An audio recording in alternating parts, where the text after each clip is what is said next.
Hi there, I'm Josh Geishery, and you're listening to Amplify Arlington, a news podcast highlighting local stories and upcoming events. Let's dive into our stories, starting with Doug and the AHS Eco Fair. The front lawn of Arlington High School turned into an environmental festival for this year's Eco Fair, and students were behind almost all of it. Local environmental groups set up booths alongside student clubs, while live music from student bands filled the afternoon with a block party vibe. There were lawn games, crafts, clothing swaps, and even a petting zoo featuring a snake and millipedes competing for attention with tacos and burritos from La Victoria Taqueria. Students use these fun activities to teach neighbors practical ways to reduce waste, recycle better, and make Arlington greener, one household at a time. And now over to Stuart for the EcoFest Summit. Upstairs at the Arlington Community Center, more than a dozen local organizations gathered to talk about climate resilience, clean energy, biodiversity, and a greener future at the EcoFest Summit. Attendees wandered from table to table, swapping ideas with groups focused on topics like river conservation and protecting pollinators. One of the standout moments came from Arlington's environmental planner, David Morgan, whose commentary helped spark conversations about how climate action starts at the neighborhood level. And now over to Michael for the future Mystic River Bikeway connection. Democratic Whip Catherine Clark stopped in Arlington and Malden to celebrate more than $4 million in federal funding for climate resilience and accessibility projects across the district. Local leaders highlighted plans for a new 1.7-mile shared-use path connecting the Mystic River and Lower Mystic Lake, which will in turn improve safety and ADA accessibility. In Malden, Clark joined Ed Markey to celebrate funding for a climate-resilient riverfront park on the Malden River. Markey added an anecdote recalling how, as a child, his mother warned him never to swim in the once-polluted river. These speeches are a reminder that hyperlocal environmental projects can grow to revitalize the region for future generations. And now over to Josh to talk about the Nagakakio Sister City Partnership. Arlington rolled out the red carpet for students visiting from Nagakakio as part of the decades-long Sister City exchange with Arlington. Nearly everyone who helped organize the trip was there for the send-off, where students from both Arlington High School and Nagakakio performed songs and host families shared stories. The visitors also had the opportunity to meet local police and firefighters, ride on a fire truck, and catch a Red Sox win at Fenway Park.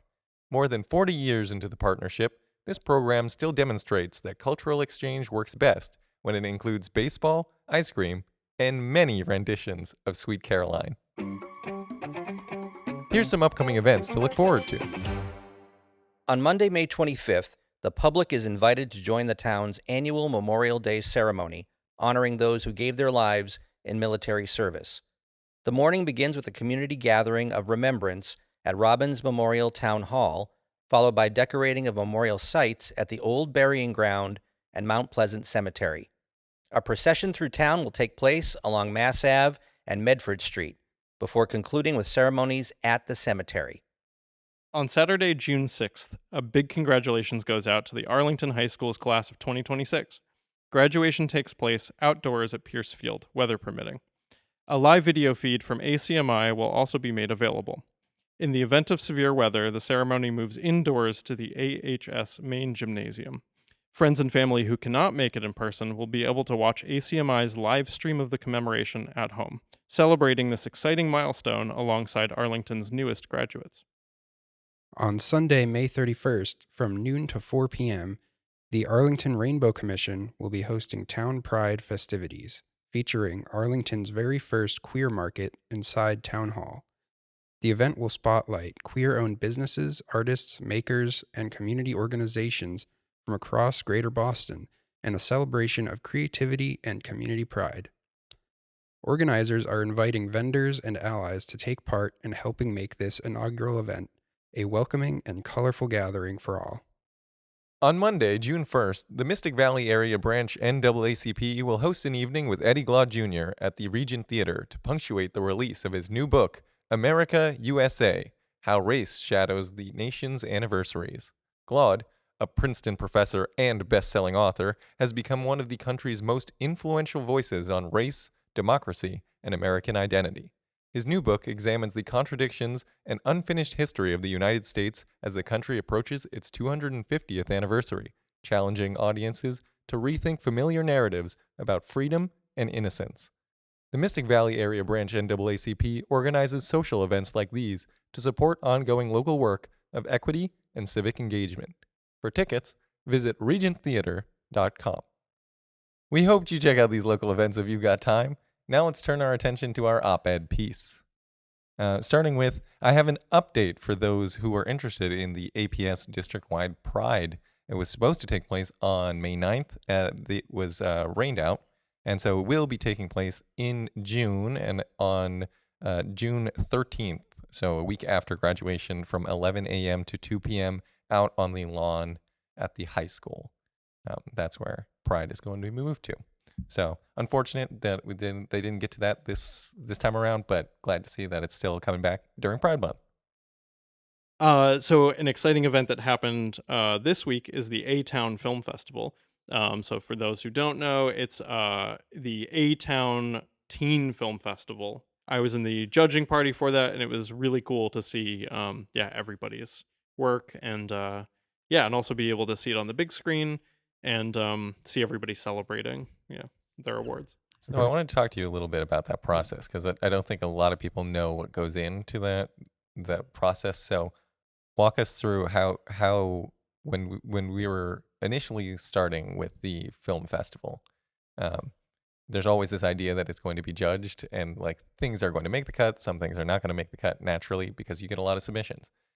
What do you do to get yourself into a place where you're like, I know what I'm looking for when I'm organizing like those films together?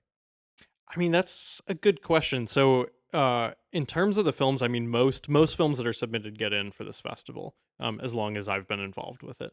And, overall, I mean, I think what we're looking for is, entertainment value. There's a lot of, we had different like tiers. So one was production value.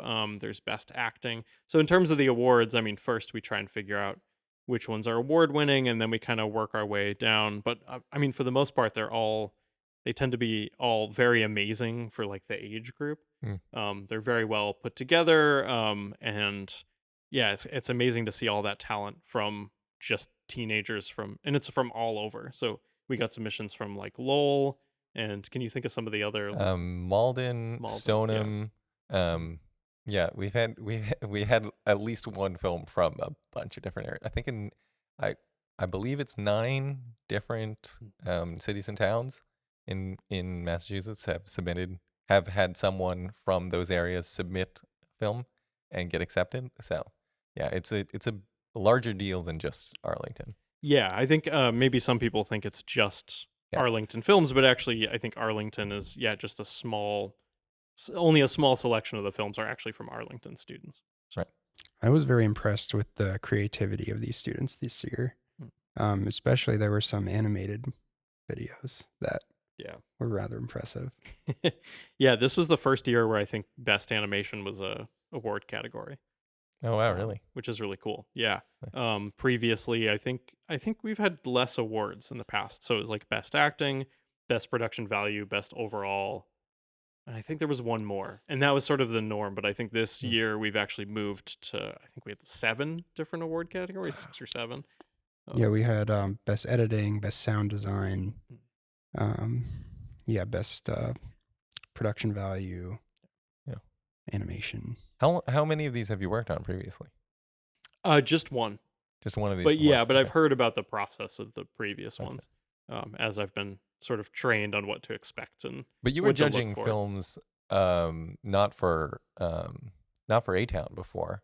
Well, what are some of the other things that you've judged? So I've, in the past, back when Weird Local Film Festival was in Somerville, for viewers, some of you might have heard of it, but we did about, I think, 15 physical film festivals, and then there were a couple that were digital, I think. It might be 15 total with the digital ones. But yeah, during lockdown, there were a few that were only online, but I have judged for pretty much, I think, every single one. There might be one or two that I missed, but those were all, I don't know, just under 50 submissions, I think. And yeah, that can be an exhausting process. I think people don't realize that the bigger the film festival you're involved in, the more submissions you get. And it can just be like a full day of watching films, and you're just, Exhausted by the end of it. Yeah. yeah, and still trying to remain like competent enough in your selections, and like also trying to, towards the end, you just, I don't know, sometimes it's hard to like even just kind of stay awake, not because all the films tend to be interesting, but it's just the process is like, Yeah. There was something a Yeah. few years back that they were saying, even at like judging for the Oscars, that some reviewers won't even watch all of the selections. yeah, Yeah, and which is understandable if you're like have to sort through that many 2+ hour films and give them enough time to like, oh, what did I like about this? What did I not like about this? And actually dive in depth about that. And then everyone, of course, why they have such variety is so many people have so many different types of media that they enjoy and the things that they like to consume. So Yeah, that's getting harder, and I think I always hear about that recently about the Emmy Awards with the TV show The Bear, right? Yes. That is they want comedy. it's yeah. it wins comedy. I mean, it is funny, but would I have called that I would not call that a straight comedy at all, Yeah. right? I'm glad it wins something. Actually, that makes me happy because I really like the show. But yeah, how do you do that anymore, right? Because years ago, I think those, you talk about a Friends or a Will and Grace or something like that. Yeah. Those are definitely comedy, like straight up, but not anymore. and I couldn't even watch The Bear because, like, you're saying comedy now, and I'm like, but there was so much yelling. There's just so much yelling. It's very aggressive. Yeah. There are comedy moments, but by far more yelling, right? Yeah. Definitely. Best yelling. Do you think, looking in the you're judging in the festivals, do you notice that there are any themes during a particular year that kind of come through? We think about the Oscars. There's like all of a sudden there's all these period dramas this year, right? Mhm. Or things like that. Is that a similar kind of thing? You kind of see what's going on in the world, or what's on people's minds, or is it all over the place? Definitely. So, back when I was involved in the Weird Local Film Festival, we had a joke where it was like every festival had to have like a theme, and it Mhm. wasn't something that the audience was aware of. I think we did have a few like public themes depending on time period that we were having it, but there were some where it was just like pure coincidence. It would be just that 10 of the films or whatever that were getting in had to do with food somehow. So it was Yeah. really Oh. interesting to just kind of see those like random, totally coincidental, Right. like this is apparently what's on everybody's mind type things. And so far, I don't think I've been in enough, judging rounds for the teen film festival to like see that same sort of thing.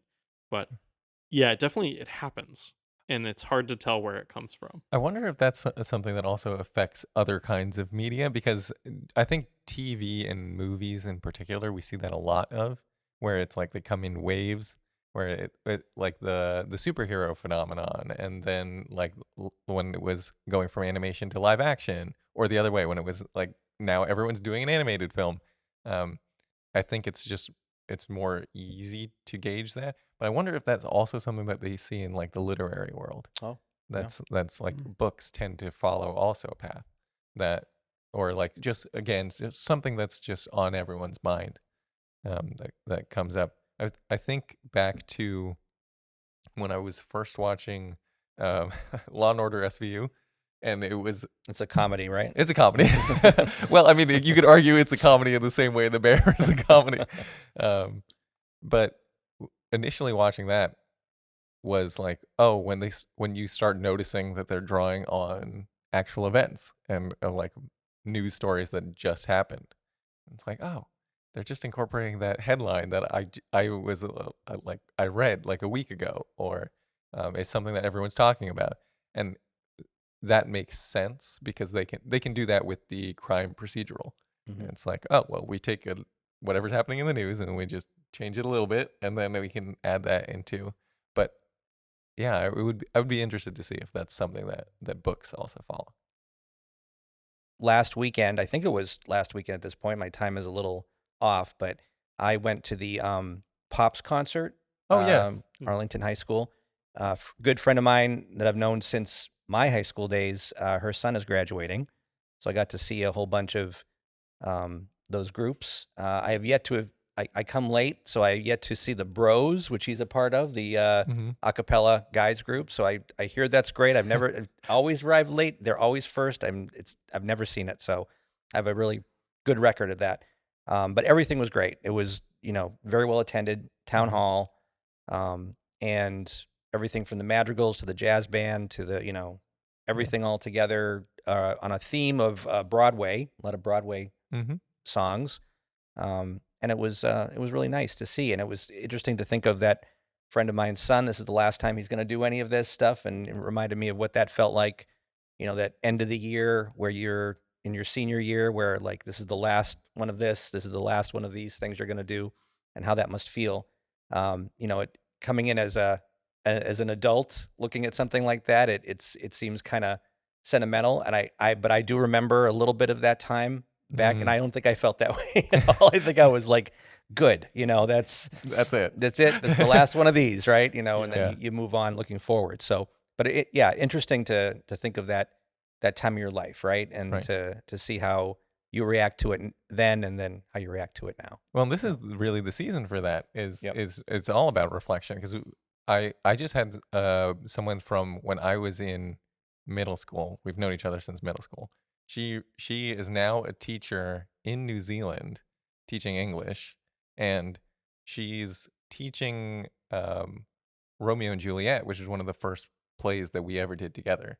And so she requested that we send her photos of that time. So I'm looking through all these old photos of me in middle school in a production of Romeo and Juliet, and it's just such a weird thing that is like, yeah, at that time, it was like, oh, we're doing this super fun thing. It's great. And now what's the next thing that we're doing? And we're just like, move on to the next thing that you're doing. And it was a phenomenal experience. But I was like moving on. And now looking back, it's like, oh yeah, what a precious moment in time to look back at that. Like I was lucky. I was fortunate enough to be playing Romeo, and my Juliet just got married like a couple weeks ago at this point. And it's like, oh yeah, we're fully adults now. we were children, and now we are fully adults. It's very bizarre. Yeah, I actually don't.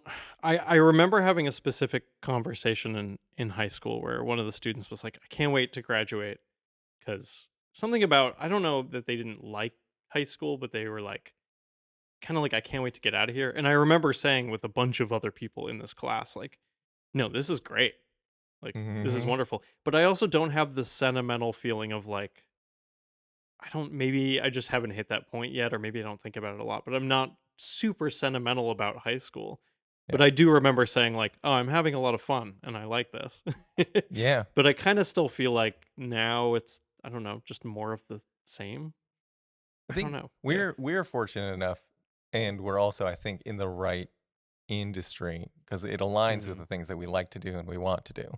And not everyone has that. So us being able to play, and I mean, we've talked about it. We haven't spoken a lot about it yet, Doug, but all of us, we've done so many different things in our life to get to where we are, and so many different jobs, and we were in different places, and all of those things kind of inform the things that we want to do and we hope to do. And we're doing a little bit of that now, whereas like, some people, they wanted to escape all of that from high school, and they got out, and they're hopefully doing something that they discovered something that they want to do, and they're doing that thing now. But we got away from it, and then we are now diving into something else that we get to enjoy doing. Yeah. And also, I mean, just that mentality of like, I look forward a lot, and that's very exciting to me. And even now, I mean, I know that a lot of people talk about how crazy the world is and stuff, but I'm still like, I don't know. Yeah, I mean, there's so much cool stuff happening in town that we talk about all the time. Yeah. There's so many people doing so many interesting things that it's just, I don't know. Yeah, it's cool to look to the future and to have things that you're excited about coming up, and And also just to be enthusiastic about like the town you either live in or work in. Like I Mhm. love that all the staff here, we can be very enthusiastic about all the stuff that's happening in Arlington. And also I don't know that people realize just exactly how much stuff is happening all the time. Just weekdays. There's tons of things happening all over the city. Yeah. Yeah. Yeah, I grew up in Connecticut, and it was the same, where nothing really was ever going on. The most popular thing to do in my town was go to the mall or go to a movie theater or something. Oh no. But yeah, here in Boston, Arlington specifically, Yeah. there's a lot. Well, I grew up in Belmont, and Arlington has a lot more to do Yeah. Oh, than okay. even Belmont had. I was just noticing, I went to the Robbins Library the other day, Mm. and that's actually a place that growing up I used to ride my bike to go to the Robbins Library rather than to the Mhm. Belmont Library because it was cooler, old building, and more to it, right? Yeah. Busier. And then just going in there, just seeing the amount of events and things that they have going on at the library is intense, right? I mean, I took the elevator up, and you're just kind of surrounded by all these different clubs and things, and events and things you can attend just through Robbins, right? And it's pretty lucky that Arlington gets that, right? Gets to Yeah. have that. It's funny you had mentioned like going further to get to the library because I initially went to Somerville Public Library and then I started going, and that's the one in Winter Hill area. I started going to the Cambridge. Mhm. It starts with a V. I forget what it's called, but they have like the library that has the whole glass. Yeah, I was front- just Like there by the other day. Ringe and Latin, right Yeah, by there? right by Ringe. Yep. I went to go to Somerville Porch Fest. Oh, nice. Okay. Did you both went, right? Yep. Yeah. Yeah, he says he got to go. We went together. I'll start the segment over. Yeah. That was yeah. fine. No. Keep it in. in. On the topic of music, Josh and I went to Somerville Porch Fest. What?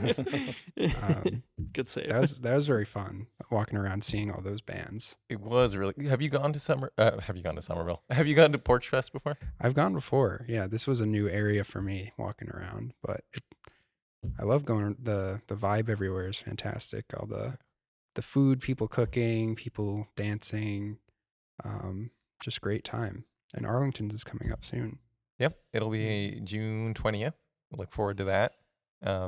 I just went with Michael for my first Porch Fest ever. So it that was your first. yeah. Okay. It was crazy to see the number of people, and it was also not a great day for it. It was rainy. It was rainy, Yeah. but people were still out having a great time, like filling up streets, listening to these musicians. It's so cool that the musicians are just like, yeah, I want to play. I think it would be cool, and just hanging out and playing, and it's awesome. And it's all different kinds. I mean, we walked past whole bands, we passed individual singers, individual players. Yeah, it was really cool. In my neighborhood, I think the weather kind of helped because there were moments where it wasn't raining, and it just seemed like it was kind of like more mellow and softer. And then one of the bands locally, as it rained, it just felt like they were like getting louder, like they were competing to keep people there and to like compete with the sound of the rain. But yeah, I've always liked that. Even if I'm busy on that day or I'm doing something like in the garden, there's always a band nearby that I can listen to. And like there was one year where I was doing a sewing project, and across the street from me, there was a DJ on like the third floor of the building on their porch up off that floor, and it brought so many people. Like it was just the biggest crowd I've ever seen. Cars couldn't get through. But I just opened all the windows in my apartment, and I was like, I have to get this done today. But I get like a free concert. Yeah, cool. Happening at the same time. Yeah, so I am curious. I didn't go to last year's Arlington's Porch Fest last year, but I do want to go. Well, I guess ACMi is participating this year. yes. So we're going to go in the sense that I'm going to be here at the building, and people who People want will come to see, us. people who want to see live bands in Arlington Heights should stop by ACMi, and also the church across the street. What's the Park name? Ave, Park Ave. Congregational. Oh my gosh, I messed it up again. It's okay. And Yeah, Park Ave Congregational Church, I believe, is also going to have musicians. are we still looking for bands to play here at ACMI? We are currently We are. accepting applications. Yeah. vetting applications, if you will. Now, Just if you have a band and you want to play in the Heights, it's either going to be out on the front. Yeah, I building? believe we decided that it's easiest to access by if we can still see Mass Ave. So it's going to be within eye line of Mass Ave. Nice. That's awesome. Yeah. Actually, that's going to be great. We're going to draw so many the attention of so many cars. Yeah. Well, they always It's a stop here busy anyway. intersection. Right. Yeah. Nice. Just the last thing that I wanted to mention about Porch Fest was that I was surprised, and maybe it's just because we didn't see anyone like that, but it felt like, first of all, it's so cool that the city like puts it on in the first place when the residents want it to happen. But it didn't seem like anyone was like upset by things being like closed off or shut down temporarily. And, like even the people going by, being directed by the police officers and everything. Everyone seemed like they were so relaxed with it, and that's probably from years and years of doing it. And that's just my first time seeing it. But everyone was so gracious about, like, I don't know, being inconvenienced. Yeah. Lately, I've seen a bunch of Boston-based either celebrities talking about filming in the greater Boston area in Massachusetts, or there were just someone who was filming I think it was Matthew Reese, who's filming a new Apple TV show in Massachusetts, and they were all talking about how much they love filming here, but they all had a similar story of being filming and closing off streets, and someone always riding by and saying, "Get out of here!" like getting very upset. Yeah. So if that's not happening here, wow, that's great. Yeah, isn't that good for Arlington? That's good for great. Arlington. Thanks for listening to Amplify Arlington. If you missed anything or want to listen again, find us on ACMi's YouTube page or wherever you get your podcasts. ACMi, focused on you. You can cut this out, but just so you know, Love is Blind is coming to Boston. And I will watch it. And unfortunately, I will watch it. Are we cutting this out? Yeah, sure. Anyway.